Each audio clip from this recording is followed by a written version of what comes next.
If you enjoyed this video, be sure to hit that sub button for more amazing content. Now, let's jump straight into the video. What's good, YouTube, and welcome back to the Bofina One podcast, and I'm your host, Bofina One, and as you guys can see, today we are going to be going over an article that talks about why people are suddenly desperate to get rid of their cars.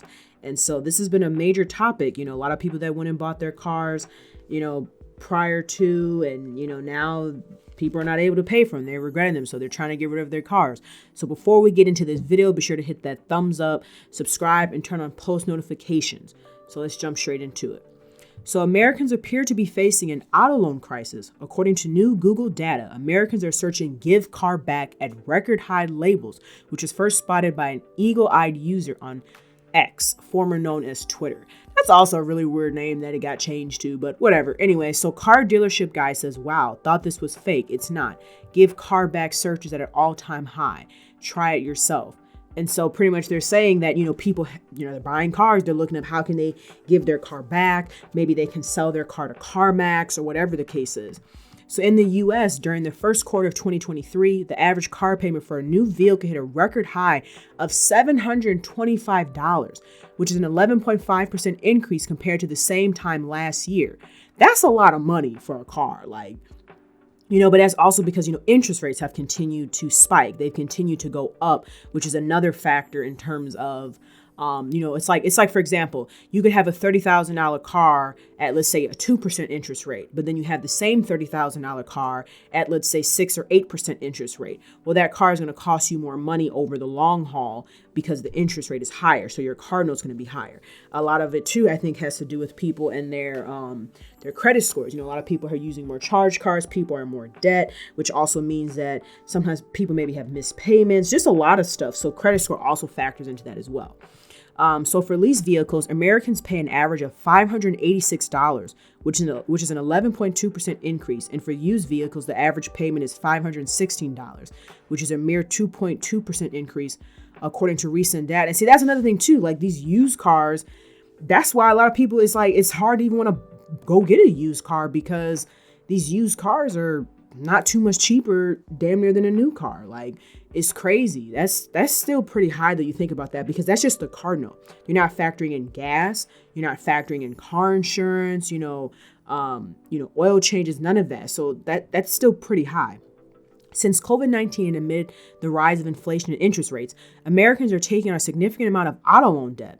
It is the third largest debt for Americans, with mortgage being the top debt and student loans coming in second, according to the Federal Reserve Bank of New York. And so this is kind of the other discussion that's been going on is, now with student loans back in full effect, people are having to pay them.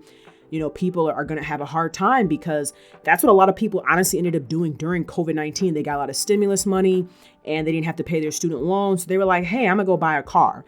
And they really didn't, factor in anything else. So now it's coming back to hit them in the butt, bite them in the butt, which is a lot of time why a lot of, not financial advice, but what you'll hear from a lot of investors or investment type people is they'll say that, your car note, a lot of time in your car insurance really should be no more than 10% of your net take home pay. And it's true because it's the same thing with the house or rent. If it costs or if it takes so much of your money, what ends up happening is you become, house poor. Same thing. You become car poor where all your money is going into this. And so, I think a lot of people, it's starting to smack them in the face pretty much. The institution also found that auto loan delinquencies hit 7.3% in the second quarter of 2023, which surpasses levels that were seen before the COVID-19 pandemic. Early last month, Sarah Foster, senior U.S. economy reporter at Bankrate, gave some insight into why car loan rates are on the rise. One of the Fed's core duties is to keep purchasing power in check, and they do it by raising interest rates, said Foster. Car loan rates have been this pricey since 2008. The mounting economic pressure is starting to take a large bite out of Americans' paycheck. A report from Lending Club shows that 62% of Americans are living paycheck to paycheck. On a brighter note, Americans can expect a break from rising interest rates as the Federal Reserve Open Market Committee recently voted to keep interest rates steady at a range of 5.25% to 5.5% in the November 1st meeting. And she's right, things have went up, but a lot of things that are really killing people is the interest rates. You look at homes, right?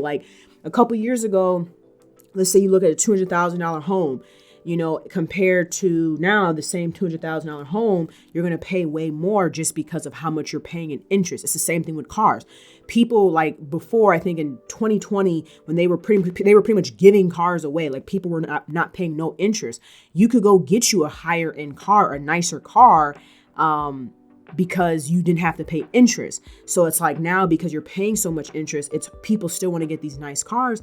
Well, these nice cars now are costing maybe an extra, depending on the interest rate and your credit score, $100 to $200 more. So it's just interesting though, but and it's unfortunate at the same time, you know, because some people maybe had jobs where their jobs could afford them to buy XYZ car, and then they got laid off, but then they're stuck with the car note. And, you know, now it's kind of just like, you're kind of like SOL, you know. But yeah, let me know your guys' thoughts about this down below in the comment section. If you enjoyed the video, be sure to give it a thumbs up, like, comment, share, and subscribe. And I'll catch you guys in the next one. Peace.